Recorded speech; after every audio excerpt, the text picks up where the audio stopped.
When I was quite younger, when I was in school, math was my favorite subject. Well, after PE and lunch and recess. And if we had to do something else, yeah, math was okay. And I look back on that and I think about it, and I think it was probably because, first of all, math was something that came easy to me. It seemed to make sense. And I also thought that math was probably something that I would use the rest of my life. I mean, the thing about math is 1 plus 1 equals 2. You don't get that in some of the other subjects, you know, I before E except after C unless there's an, then you get to Y and it's a consonant or it's a vowel. And it's like, come on, clarify things here, one way or the other. Let's just make it simple. No, you didn't have that problem with math. It was just one way or the other. I had a geometry teacher who used to say that there's no wrong answers, some answers are just not necessarily right. So when he said that, you knew you were wrong. We figured that out in a hurry. But yeah, I really enjoyed math. And then after high school, I went to college. And I thought, yeah, cool, I like math, I'll take a math class. So I took calculus in college. Yeah, some of you are laughing because you've had calculus. And it was about that time when I decided that, you know, certain math I don't enjoy all that much. Calculus seemed to make no sense to me whatsoever. Now I did make it through the class and I got a passing grade. It was either a B or a C, I can't remember. But I can't remember anything that I learned from that calculus class. And it wasn't the fault of the professor, it was just the fact that, yeah, this made no sense. But overall, I still enjoy math. You know, I still enjoy the practicality of math, how necessary math is, all of these things about math that we use every day. So I read this passage from Matthew 11 and I thought, yeah, that's math. Nobody else thought that? No, I mean, in this passage, Jesus gives us a simple equation. He says, come plus take plus learn equals rest. A simple mathematical equation. So we're going to spend the rest of the morning looking at those 4 words. Come plus take plus learn equals rest. He begins with come in verse 28, an invitation. Come to me. But what I found interesting about this invitation was this is not a general blanket invitation to everybody. Yeah, God loves everyone. He wants everyone to be saved. He wants everyone to come to heaven. But in this verse, Jesus adds a qualifier. Come to me, all you who are weary and burdened. Now granted, that doesn't eliminate very many people. So how many of you here today are weary and burdened? How many of you got a little overheated this past week? How many of you worked too hard this past week? How many of you couldn't sleep because it was too hot? How many of you are weary and burdened? Well, don't answer that question because it has nothing to do with what Jesus is talking about. Yeah, we probably are weary and burdened, but that's not what Jesus is saying here. Because Jesus, while he is concerned about their physical condition, he's much more concerned about their spiritual condition. Jesus is talking about your spiritual life when he asks, are you weary and burdened? And we look at the people that he's talking to and we say, yeah, these people may have been weary and burdened.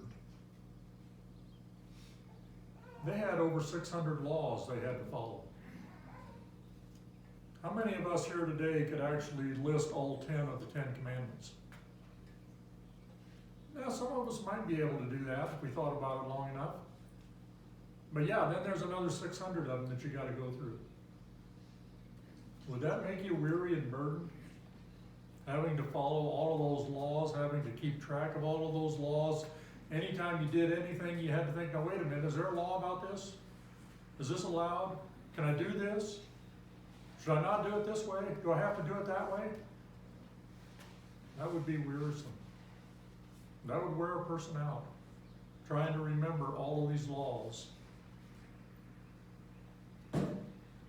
Jesus was talking to people who were dissatisfied with their religion. Imagine going to the synagogue every week and all you'd ever hear is which laws you broke that week.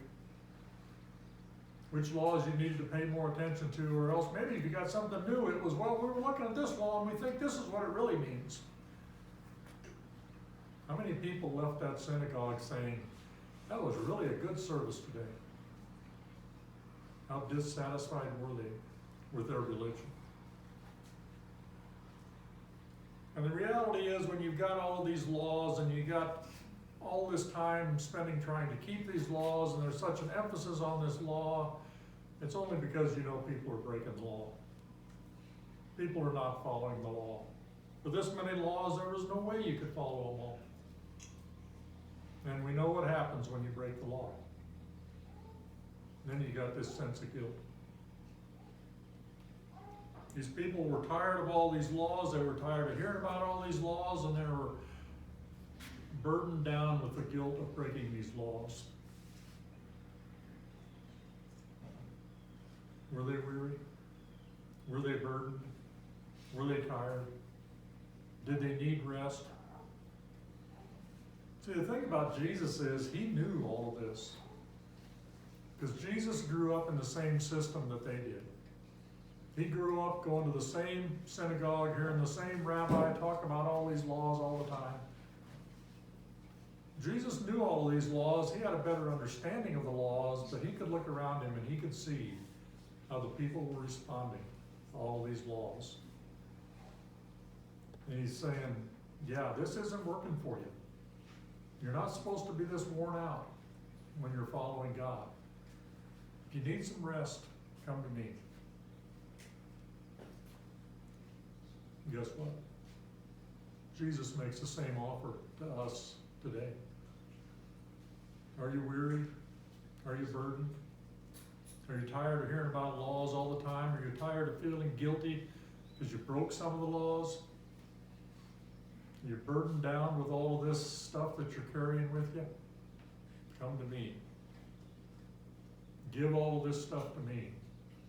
It's the first step towards getting rest. Come to Jesus. Then in verse 29, we come to the second word, take. Take my yoke upon you.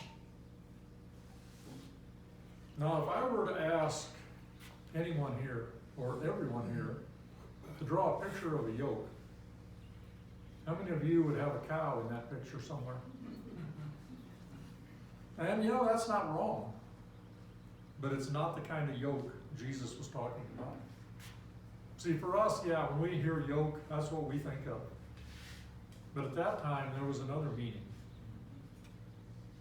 When Jesus says, take my yoke upon you, he's talking about the other meaning of yoke. To be tied together. To be tied together. To come to this person and say to this person, yes, I appreciate what you're saying. I'm going to submit myself to your teachings. When we're yoked to someone, we're saying, yes, you're in charge. I'm going to do what you tell me to do. So when Jesus is saying, take my yoke upon you, what he's really saying is follow my teachings. Do what I teach you to do.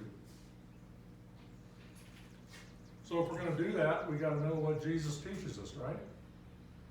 And that's pretty simple. He broke it down to 2 commandments. Love God, love others. So Jesus is saying you got a choice. You can follow these 613 laws or however many there were, or you can follow these 2. Which do you think is going to be easier? It's interesting to read the book of Acts. Because in the book of Acts and the history of the church, the early church, it seems like they spent a lot of time having church conferences.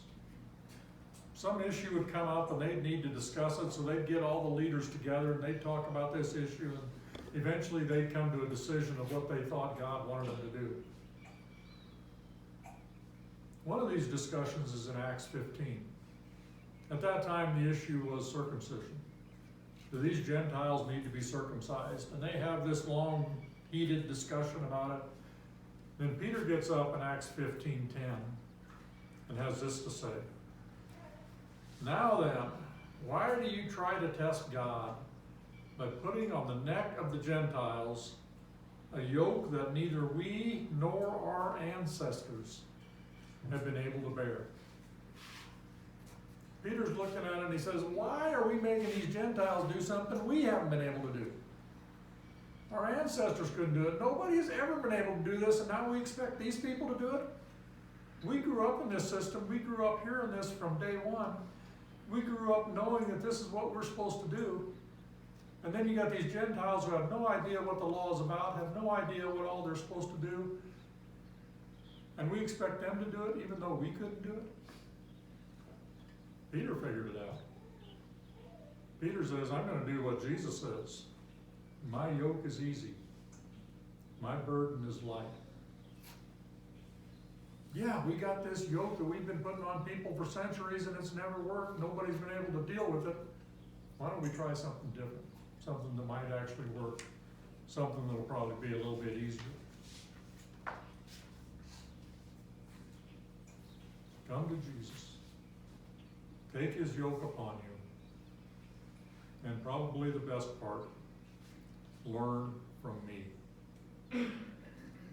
And yeah, we hear that and we say, well, yeah, sure, we need to learn from Jesus.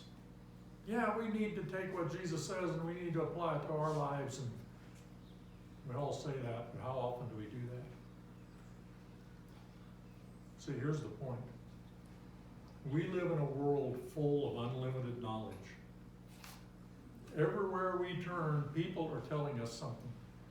People are trying to teach us something. People are trying to share some information with us. And I have to go back to my college calculus class. That information for me was pointless. I didn't learn one thing in that class. I must have learned something. I got a B or a C in the class. I cannot tell you one thing about calculus. Do we look that way at the information Jesus is telling us? We have to see the need for this information. We have to see the value. We have to see how it's going to make our lives better. We have to think that there's some reason we need to learn this, or we're not going to learn it. So how do we learn from Jesus? At this point, I'm going to go back to a yoke again. And I'm going to go back to a traditional definition of a yoke. You know, you got two oxen yoked together.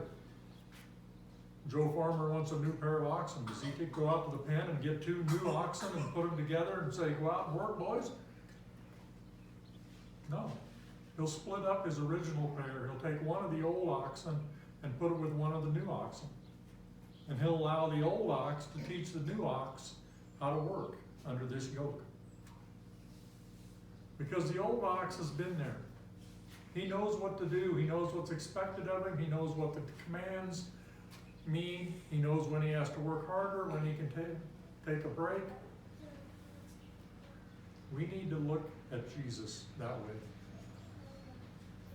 Because Jesus has been there and done that. Jesus came as a man, fully human. Jesus went through everything we ever have to go through. Jesus has dealt with that, and he dealt with it in a pretty satisfactory way. We need to look at Jesus. We need to learn from Jesus. We need to see how Jesus handled situations. And then we can deal with them in the same way that Jesus did. And when we do that, we will accomplish what Jesus accomplished. We will be embraced by God. We will be welcomed into God's kingdom for obeying God.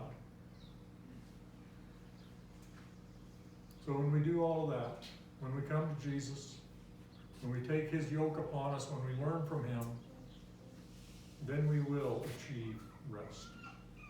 then we will have rest. And this word rest is so important that Jesus mentions it twice in these 3 verses. In verse 28, he says, I will give you rest. In verse 29, he says, you will find rest for your souls. Again, Jesus is, I wouldn't say he's not concerned about their physical condition, because he is. That's why he healed all those people. That's why he did all those great things. But Jesus knew the biggest problem. He knew what they needed more than anything else. And he knew what kind of rest they needed. So what do you think of when you think of rest for your soul? Obviously, it's not physical rest. It's not sleeping. It's not sitting in the lazy boy. It's not doing anything like that. But throughout the Bible, rest is defined as a place close to God. Being in the presence of God is rest. Go back to Cain. We know Cain, the guy who killed his brother because God liked his brother's sacrifice better than him. God finds out about it.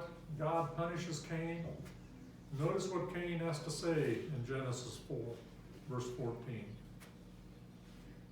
I will be hidden from your presence. I will be a restless wanderer on the earth. Because Cain could not be in the presence of God, Cain knew he would never find any rest. In Psalm 95, God's talking about the Israelites. Talking about the Israelites in their time of 40 years wandering in the wilderness. And we read these stories and we know that these Israelites weren't exactly compliant people at that time. They grumbled, they complained, they threw hissy fits, they threw temper tantrums. They did everything they could do except obey God. And what does God have to say to them in Psalm 95, verse 11? So I declared on oath in my anger, they shall never enter my rest. Because of their disobedience, because of their grumbling, their complaining, God's saying they're never going to be in my presence. They're never going to be in the rest that only I can give. The writer of Hebrews has a lot to say about rest. In Hebrews chapter 4, he begins by saying, therefore, since the promise of entering his rest still stands, let us be careful that none of you be found to have fallen short of it. God is still offering his rest. God is offering us the ability to come into his presence, to be close to him, to find this spiritual rest from him. But it's an offer. It's an offer we have to accept. It's an offer that we have to say, yes, I want that. It's an offer that we have to do what's necessary to obtain this rest. Later on in verse 11, he has this to say. Let us therefore make every effort to enter that rest, so that no one will perish by following their example of disobedience. We have to obey God. We have to do what God tells us to do if we want to obtain this rest. It's not a given. We have to work for it. Make every effort to enter that rest. So what do we have to do in order to enter that rest? It's quite simple. We got to do the math. Come to Jesus. Come to Jesus when you're spiritually weary. Take his yoke upon you. Submit to his teachings. Agree to be his disciple. Allow him to be the one in charge. And learn from him. See how he dealt with situations, how he handled things that came up, what he did when he was tested. And when we do all that, we will find rest. Please join me in prayer.